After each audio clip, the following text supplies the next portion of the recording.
Hi, my name is Natalie Brooks, and I'm 31 years old. I used to be a lieutenant in the United States Army. That title once meant everything to me, until the day it almost broke me.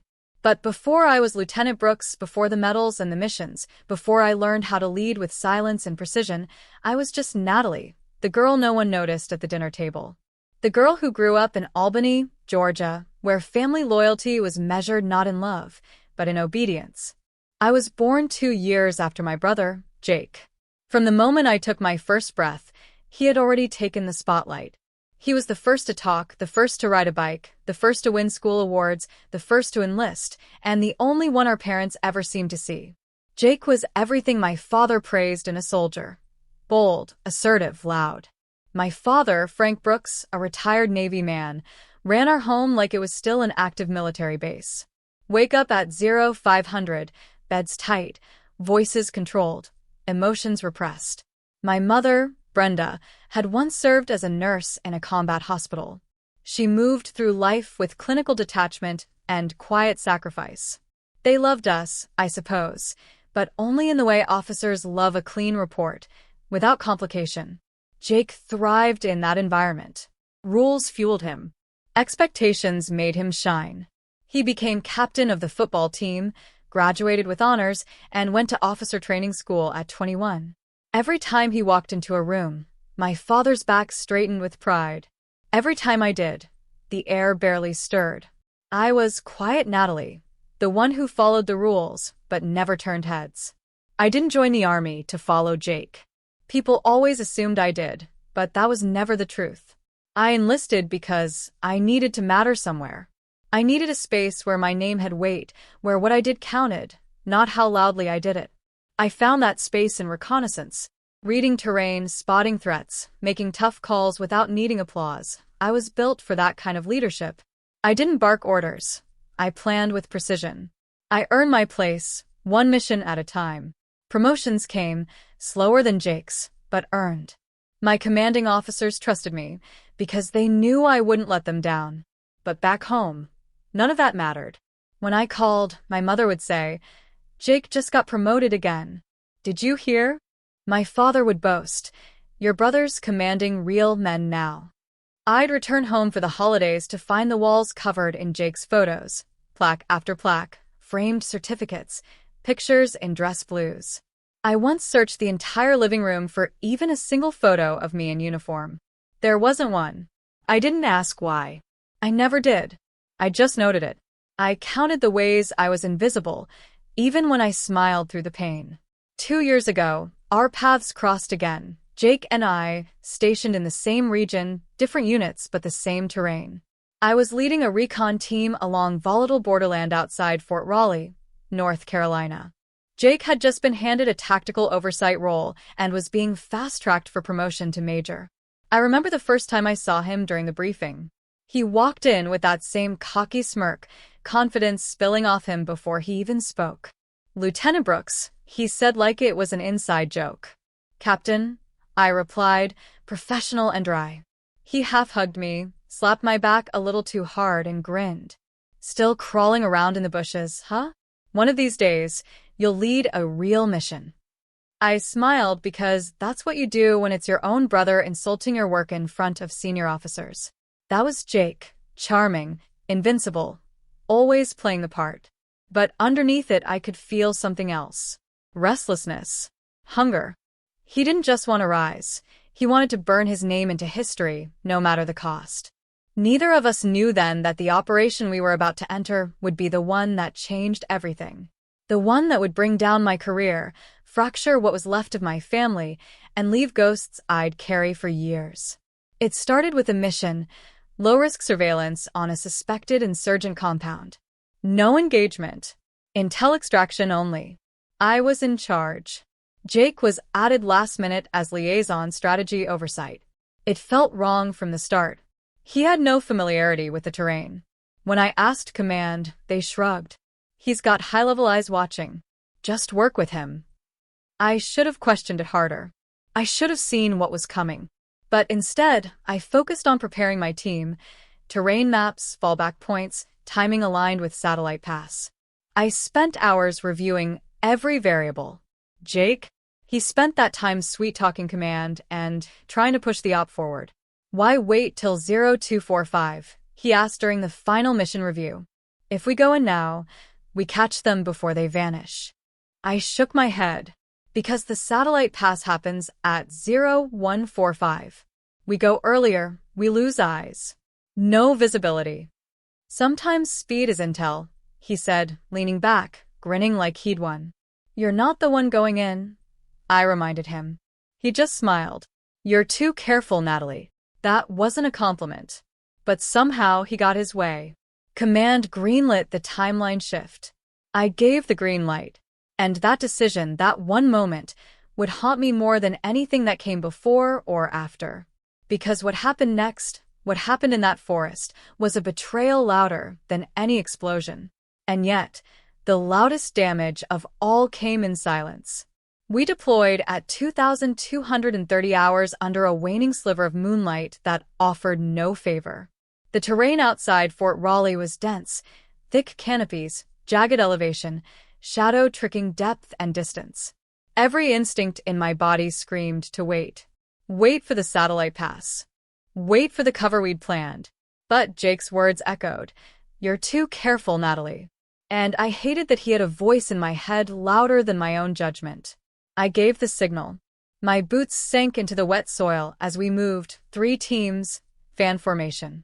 I took point, guiding with gloved hand signals.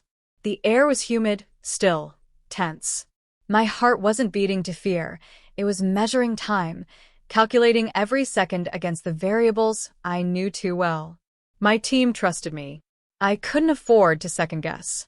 Then it happened. A flicker, a movement that didn't belong. Just a shadow. Just enough. The blast came milliseconds later. The earth convulsed. Metal shrieked. Shouts fractured the night. I tasted dirt and smoke as I hit the ground. We'd walked straight into a trap. Tripwires. Remote charges. Whoever was inside that compound, if there was anyone, had known exactly when and where we'd arrive. Corporal Logan Miller, Dean as I used to call him, was thrown 5 meters by the first detonation. His body landed twisted and half-conscious. I crawled to him, my knees cutting on shrapnel. His vest was half-melted, blood leaking through his collar. His eyes locked with mine for a breath, and then dimmed. He never made a sound. Radio chatter collapsed into static. One of the birds, our extraction helicopters, took fire trying to land. It spiraled out of the sky, disappeared into trees with a thud that shook my spine. We lost 2 men on impact. 5 more wounded, all under my command.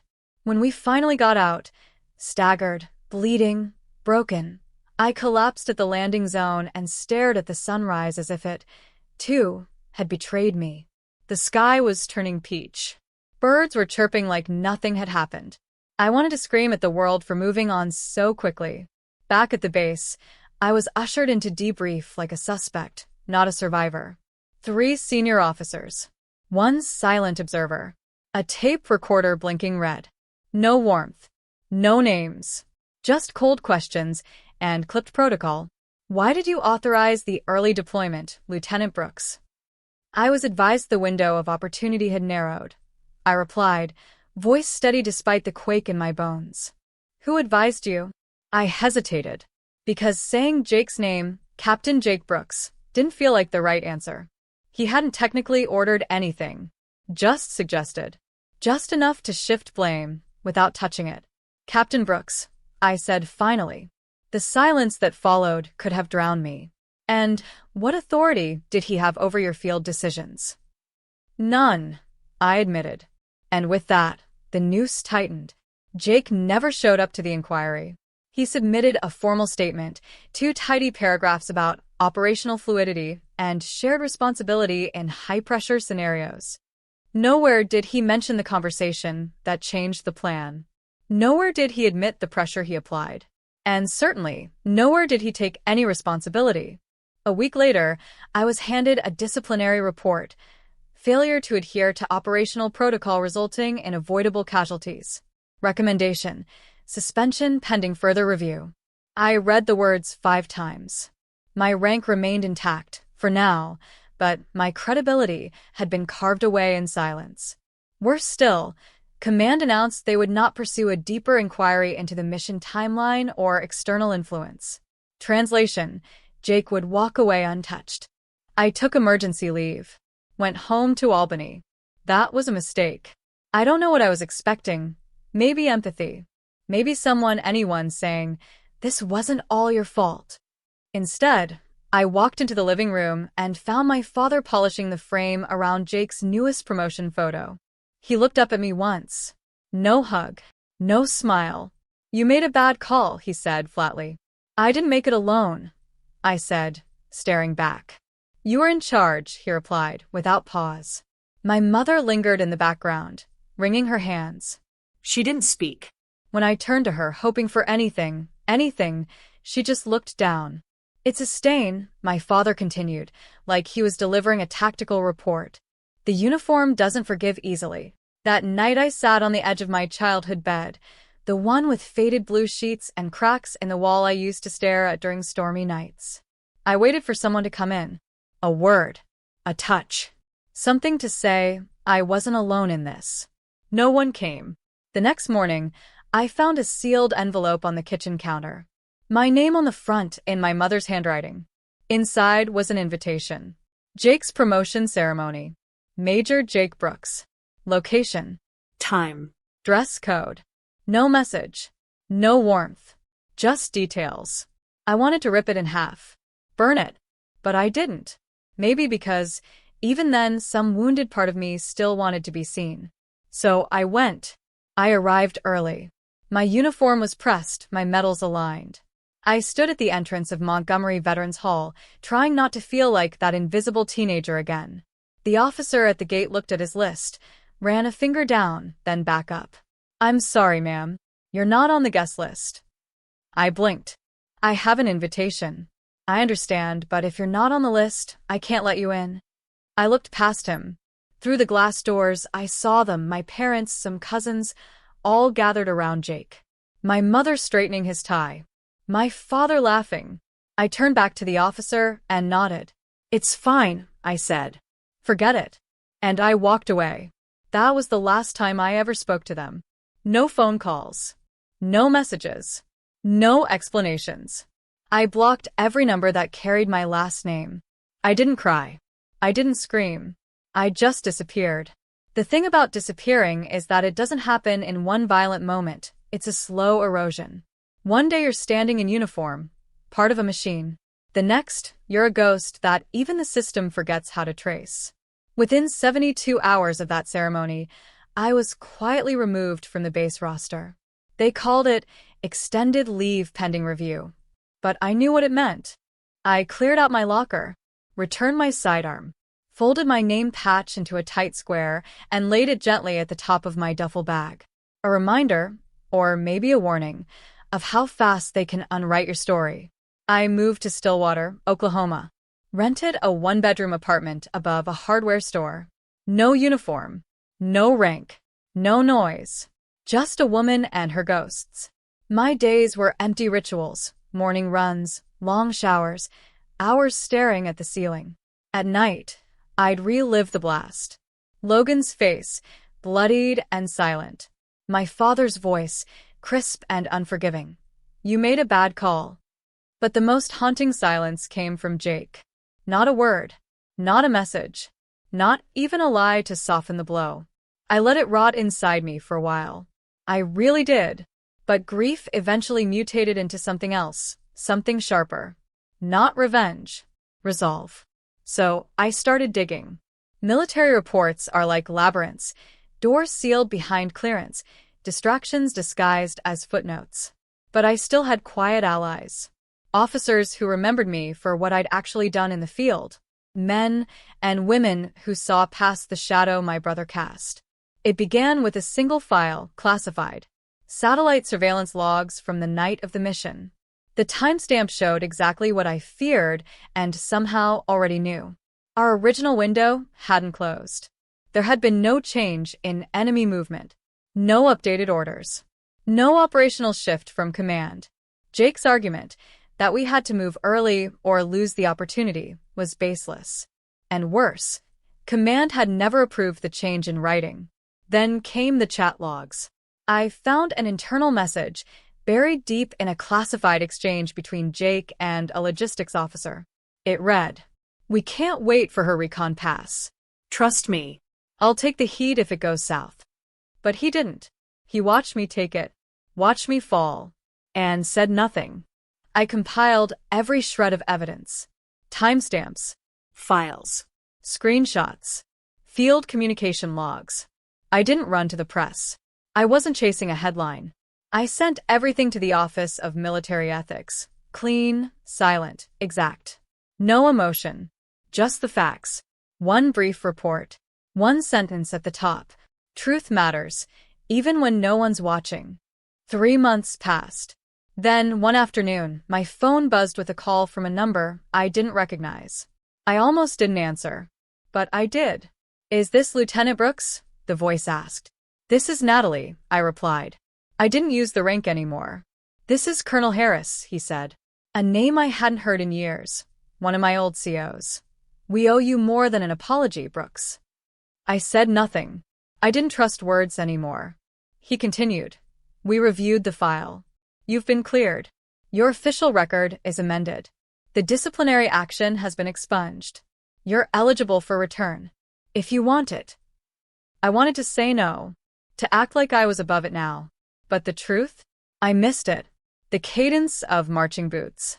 The clarity of purpose. The feeling of matching. So I said yes. There was no parade. No grand gesture. No applause when I walked back onto base. But this time, I came back with fire. Assignments followed. Operations. Deployments. Each one executed with the same relentless discipline I'd always had. Except now, I didn't hide in the shadows. I led. I spoke. I rewrote my story in real time. No shortcuts. No politics. Just precision. And people noticed. My name, once buried in after-action reports, began appearing in official briefings. They started calling me ma'am. Then Commander. And finally, General Brooks. Years passed. Not many, just enough. Then one morning, I received a message. Encrypted. Marked high priority. An invitation. A formal ceremony celebrating the 89th Infantry Division's anniversary. Honoring distinguished leaders. The message listed expected high-ranking attendees. My eyes stopped cold on 2 names. Colonel Frank Brooks. Major Jake Brooks. My father. My brother. It was ironic. Once I wasn't allowed into a room with them. Now I was the guest of honor. That night, I sat alone in my quarters, staring at the glowing screen. Remembering that day outside Montgomery Veterans Hall. Remembering the girl who wasn't on the list. She was gone now. The woman in her place had built her own table. I didn't want revenge. I didn't even want apology. What I wanted was silence. The kind you earn. The kind no one dares interrupt. I arrived just before sunset, stepping into the grand hall where steel beams met velvet banners, honor and grit woven into elegance. The venue was a converted armory, tall and vast, humming with the anticipation of ceremony. My uniform was regulation perfect, creased to precision, ribbons aligned like a battle hymn. The general's stars gleamed on my collarbones, and for the first time, they didn't feel like someone else's approval. They felt like mine. As I crossed the threshold, the world slowed. Heads turned. Conversations paused mid-sentence. I caught sight of officers I'd once trained with, some blinking in disbelief, others standing just a little straighter. An admiral I'd briefed years ago offered a small nod, tight-lipped, eyes wide. But I didn't stop to greet anyone. I walked with quiet purpose, each step echoing across the polished floor like the tapping of long-held truth. Near the stage, a massive digital screen scrolled through names of honored guests. And there it was, my name, General Natalie Brooks, guest of honor. I almost laughed, not from joy, but from the irony. All those years of being left off lists, left out of rooms, left behind. Now I was at the top. The ceremony began as they all do. Speeches, citations, the familiar cadence of official praise. They called up colonels and majors, pinned medals, read citations like scripts. The applause was polite, mechanical, like a metronome ticking its way toward the moment I knew was coming. Then the host took the stage, voice shifting. "And now," he said, "we come to a name that deserves more than just a medal." A ripple passed through the room. "Tonight, we honor a leader who not only returned from wrongful accusation but rose to lead with quiet fire and unshakable principle. A commander forged not by spotlight, but by integrity. Please welcome to the stage, General Natalie Brooks." The room erupted. Not polite clapping. Not routine applause. A standing ovation. Not everyone stood, but enough. Enough for it to echo. I walked through a tunnel of claps and stares and silent recognition. At the top of the steps, General Thompson, 4 stars, a legend in his own right, waited with a medal in hand. He pinned it just above my heart, leaned in and whispered, "They'll write this one down." I stepped up to the microphone. I hadn't planned to speak, but silence now would have felt like surrender. I adjusted the mic, took in the room, and found them. Across the floor, near the back wall, my father, back stiff but eyes wide, my mother, hands clasped like in prayer, and Jake, standing still, expression unreadable, like he was trying to decide if this was real or some long-brewing nightmare. "I wasn't supposed to be here," I began, voice steady. "That's the truth." Eyes turned. A few murmurs. "Years ago, I stood outside a hall dressed in the same uniform and was told I wasn't on the list." Several heads turned toward Jake. "That day, I didn't just walk away from a building. I walked away from people who believed I had failed." I paused, letting the silence speak. But I didn't walk away from who I was. I rebuilt myself, quietly, painfully. And when the truth returned, I didn't ask for revenge. I asked for my place. Applause rose again, softer this time, more intimate. But I wasn't done. This medal isn't redemption. It's recognition. It doesn't erase what happened. It honors who I became because of it. Another wave of applause. I held the mic one more second. I stand here today not because I was believed, but because I refused to disappear. I stepped back. I didn't smile, because this wasn't about joy. It was about truth. After the ceremony, people came. Young officers. Veterans. Women in uniform with tears in their eyes. One cadet clutched my hand and whispered, "You're why I stayed in." I nodded, shook hands, listened, but part of me was waiting for them. And eventually they came. My family, grouped awkwardly in the hallway outside the ballroom. A painting of the past. My father stood with rigid posture, but something in his shoulders had slumped. My mother's eyes flickered with something between grief and hope. Jake looked tired, not just physically, but spiritually. The kind of weariness you can't outrun. He spoke first. "Natalie." Just my name. No rank. No title.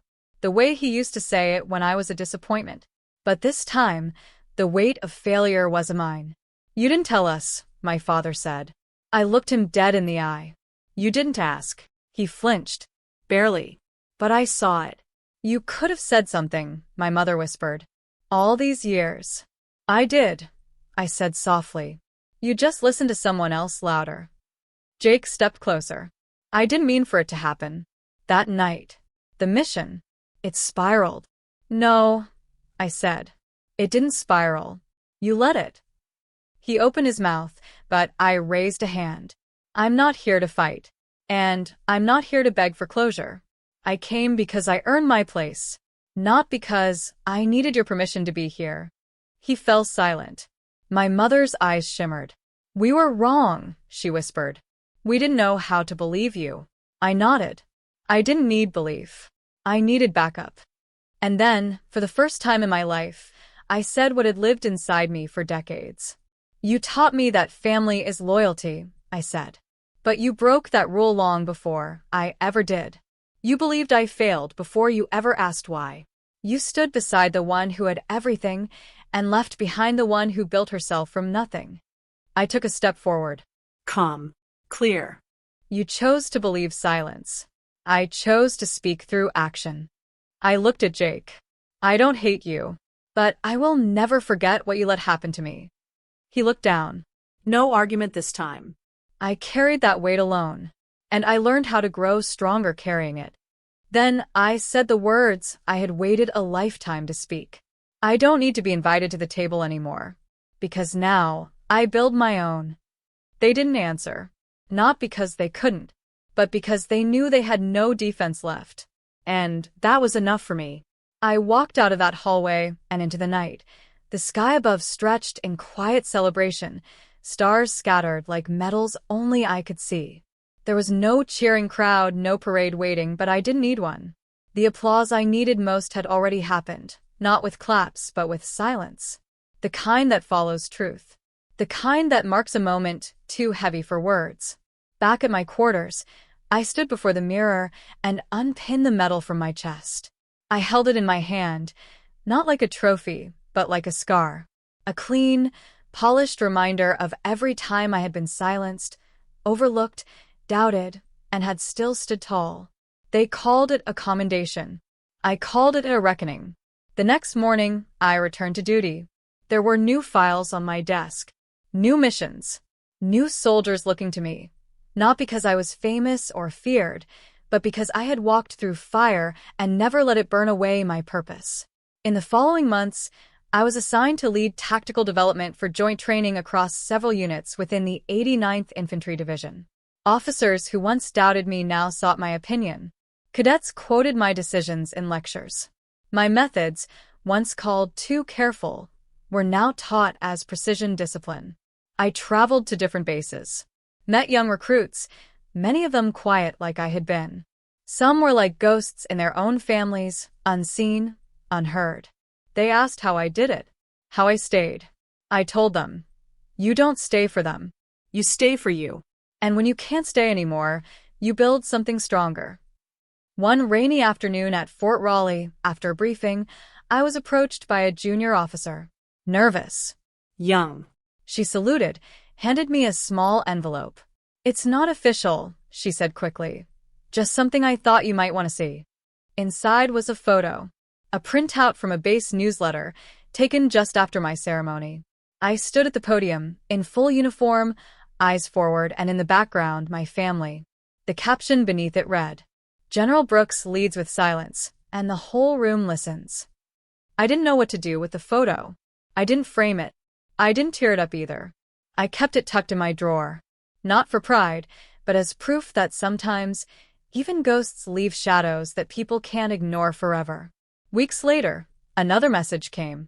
This time, from headquarters. An internal policy had been amended. Going forward, all field decision deviations from protocol, regardless of rank or influence, would require double verification and written approval. My case had prompted a change. Quiet, sweeping, permanent. That was my victory. Not in medals, but in how the rules were rewritten. One evening, during sunset drills, I stood watching a row of cadets cross the field. Their boots struck in sync, their formation tight. One of the drill sergeants approached and asked if I wanted to address the recruits. I thought about it. Then I stepped forward, boots hitting the edge of the training field, and spoke loud enough to carry across the wind. Lead like no one's watching, but prepare like everyone is. They snapped to attention. Because now, when I spoke, even softly, people listened. I never spoke to my father again. Not after that night. He never called, and I never offered an opening. Some doors close without slamming. They just stop being doors. My mother sent a letter. Once. A long one. No apologies, just pages of memories, as if trying to rebuild history with softer ink. I never replied. Not out of anger, but because I had learned not to go searching for love in places that never held it. Jake emailed. A single sentence. I'm sorry. I really am. I didn't write back. But I didn't block him either. Because forgiveness isn't always loud. It's choosing not to carry someone's weight anymore. Years later, at a formal Army gala, I caught sight of him across the room. He saw me too. We nodded, no wave, no words. Just a brief acknowledgement between two people who knew what silence could destroy and what truth could rebuild. I didn't need him to be proud. I just needed him to know I no longer needed him. The truth is, some people spend their lives chasing validation from the ones who broke them. Others fight to be remembered by the world. But me? I stopped chasing. I stopped explaining. I stopped shrinking to fit their comfort. Because I was never too much. They were just never enough to hold what I was becoming. And now? Now I lead, not because I need the world to remember my name, but because I finally remembered it myself. Natalie Brooks. General. Daughter of no one. Leader of many.